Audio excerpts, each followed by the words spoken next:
Mi terrorífico viaje astral. En una noche oscura y tormentosa, me encontraba en mi habitación, experimentando con técnicas de viaje astral.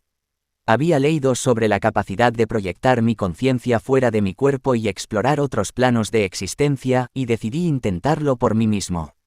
Cerré los ojos y me sumergí en un estado de meditación profunda.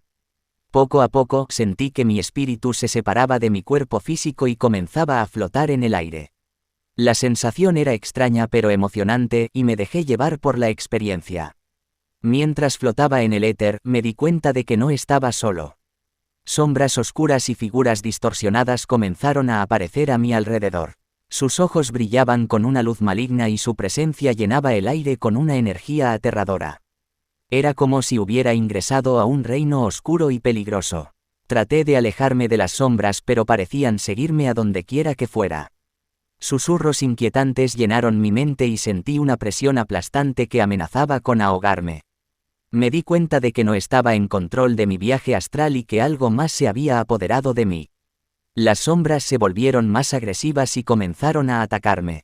Sentí como si me arrastraran hacia abismos sin fondo y fueran a desgarrar mi alma en pedazos. Grité en silencio, luchando por liberarme de su agarre, pero parecía que cuanto más luchaba, más fuertes se volvían. En medio de mi desesperación, una luz brillante y cálida apareció frente a mí. Era como un faro de esperanza en medio de la oscuridad. Me acerqué a ella y sentí una sensación de paz y protección que me envolvía. La luz emanaba una energía positiva que disipaba las sombras y me liberaba de su influencia maligna. La luz me guió de regreso a mi cuerpo físico y, lentamente, volví a despertar en mi habitación.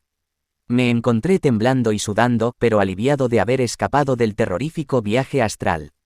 Me di cuenta de que había subestimado los peligros de explorar los reinos astrales sin la debida protección y conocimiento. Desde ese día, he sido más cauteloso en mis prácticas de viaje astral. Me he asegurado de aprender técnicas de protección y de mantener mi mente enfocada en energías positivas antes de aventurarme en otros planos de existencia. El terrorífico viaje astral me ha enseñado la importancia de respetar los límites del mundo espiritual y de estar preparado para enfrentar los peligros que pueden acechar en las sombras. Mi terrorífico viaje astral es una historia de terror extremo que nos sumerge en los peligros de explorar los reinos astrales sin la debida protección. Nos recuerda que el mundo espiritual puede ser peligroso y que debemos estar preparados para enfrentar los horrores que pueden acechar en esos planos de existencia. Es un recordatorio de la importancia de respetar los límites y de aprender a protegernos antes de aventurarnos en lo desconocido.